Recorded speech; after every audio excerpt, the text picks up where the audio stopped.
Welcome, deep divers. Think about the last time you were at a great live show. You know, that amazing energy. Yeah, it's something special. Totally captivating. But what if I told you the real magic, the source of that feeling, isn't actually happening on stage? What if it starts behind it? That's an interesting angle, and that's exactly where we're digging in today. We're looking backstage into the world of artist hospitality. Right. And a lot of this comes from insights shared by Chef Arun Chanda. He's a hospitality consultant, but also a musician himself, and he runs One for the Road. Okay, so he's seen both sides. And our mission today, really, is to get you thinking differently about how venues treat their performers. Exactly. We want to uncover how that backstage treatment, good or bad, directly shapes the performance you see, the magic on stage. It's a massive blind spot for so many places. It really seems like it. Yeah. So today, we're breaking down why that respect off stage is just, well, fundamental. And we're using industry insights, real stories, all from the sources you send over. Let's get into it. Okay, so Chef Arun Chanda, you mentioned he was in a duo, Dr. Chef, playing gigs all over India. That's right. So he experienced this firsthand. And his big point is venues obsess over the guest experience, right? The lighting, the drinks, everything, front of house. Yeah, all the glamour. But they might completely drop the ball on the artists, the very people creating that experience. It happens more than you'd think. And the fallout is, well, it's pretty stark based on what he's seen. Like, what are the concrete examples? Well, artists showing up and nobody's there to meet them, or they get shoved into some tiny, awful room. Sometimes it's just like, here's a generic food coupon. Oh, the dreaded coupon. Exactly. And there was this one quote he shared from a jazz singer, really stuck with me. She said, "I played my heart out, but I'll never go back. They treated us like furniture." Oof. Furniture.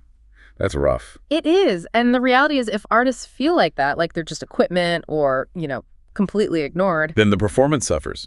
absolutely. You get, as Chef Arun puts it, flat notes, drained faces, and empty dance floors. That negative energy, it just spills out. Okay, that's the downside. But, venue owners are thinking about costs. Does treating artists well actually pay off? Like, immediately? Great question. And yes, it does. Look at Flow Brew and Dine in Delhi. Okay. Their Latin nights went viral, became a huge thing. Why? Because the artists got specific curated menus. They had quiet green rooms. They even got actual thank you notes after their sets. Little things, right? Yeah, but meaningful things. Totally. And the result, revenue jumped 40%. 40. Wow. Okay, so that's not charity. Not at all. It's smart business. It's a profit strategy, plain and simple. Value the artist, boost the bottom line. So this isn't just a nice to have anymore. There's actual data, right? Yeah. Let's talk numbers. Yeah, there's some solid stuff. A 2023 study looked at the band Cloud Control.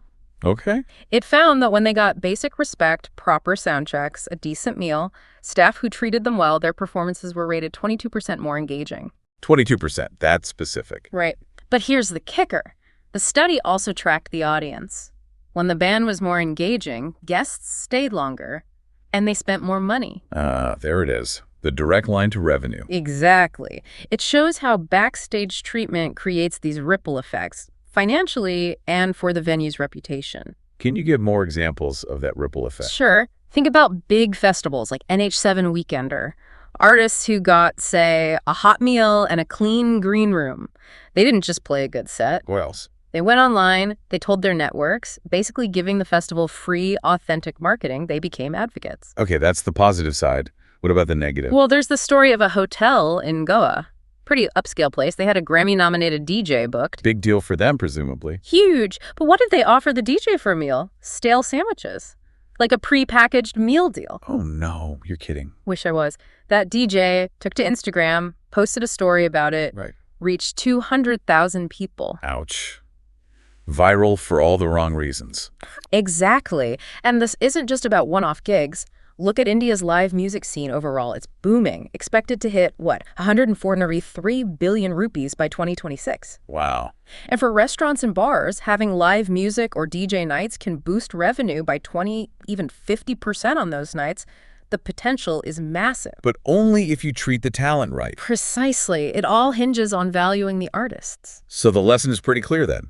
Neglecting artists isn't just bad vibes. It costs you. You lose talent, you damage your reputation. Big time. But when artists feel like actual partners, like they're valued, not just props, they bring their A game. They pour their soul into it. Right. And that means better shows, happier guests who stick around and spend more, and that incredible word-of-mouth buzz you just can't buy. Which leads to what Chef Arun calls the multiplier effect, right? Exactly. Happy artists do more than just perform well. They become your champions, your advocates. How does that work, practically? Well, artists talk a lot. You treat one DJ really well, make them feel respected, their whole scene hears about it. Suddenly, other great artists want to play your venue. So it attracts more talent. Definitely. But the flip side is also true. Disrespect one artist, offer them that stale sandwich. And word gets around fast. Like wildfire. It can lead to cancellations, negative buzz. Chef Arun even mentioned these blacklisted venues WhatsApp groups. Seriously? Like a secret Yelp for artists? Pretty much. But the venue owner doesn't see those reviews until it's way too late, until artists just stop wanting to play there. So this really isn't just about nailing one gig. It's about building a reputation, isn't it?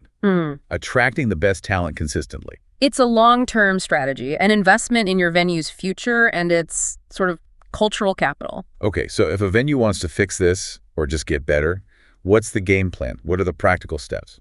Chef Arun laid out a kind of backstage blueprint based on what the really good venues do. It starts with the 5-minute welcome. Okay, what does that involve? Simple stuff, really. Greet the artist by name when they arrive. Offer them water, coffee right away. Show them their space. Introduce them to key staff. Make them feel expected, welcomed, known. Makes sense.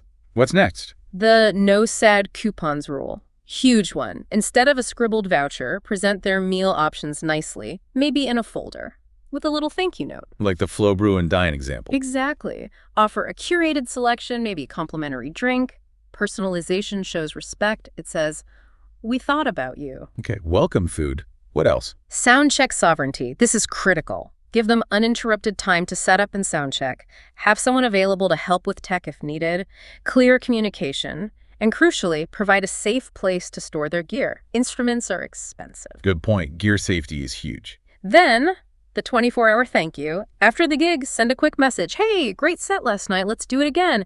Maybe give them a shout out on social media. Encourage reviews. Just acknowledge their contribution. A little appreciation goes a long way. It really does. Then there are the comfort essentials. Beyond just food, think about a calm space for them to chill before or after. Water, tea, coffee readily available. Enough room for their instruments, their bags. Basic comforts. Right, fundamentals. And logistics. Seems obvious, but pay them on time. Every single time. Discuss the plan for the night, expectations, timings, well in advance. No nasty surprises. Avoids so much stress. Absolutely. And finally, maybe the most important piece, the mindset. Artists aren't just the help. They're co-creating the experience with you. They're part of your venue's story, its brand.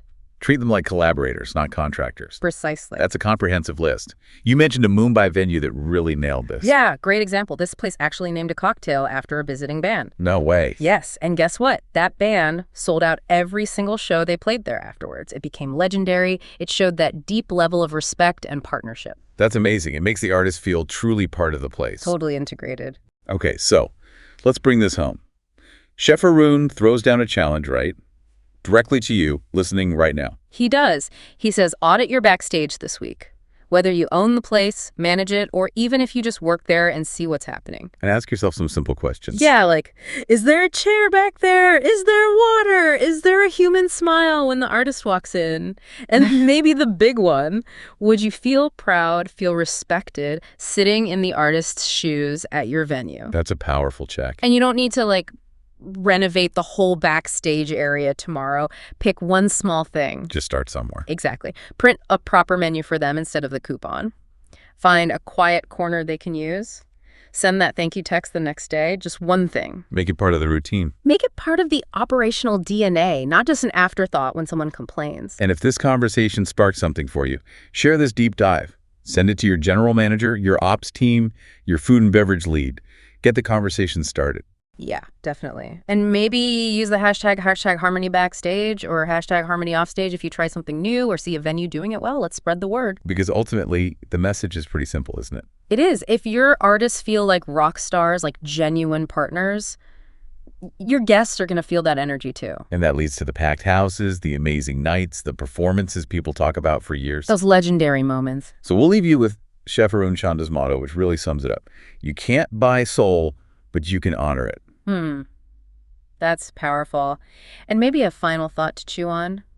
You just can't create that truly soulful service, that legendary guest experience everyone wants, if the artist providing the soul feel, well, soulless and neglected themselves. Right. This whole deep dive really hammers at home, making the backstage experience as thoughtful and, yes, legendary as the main act. That's absolutely key.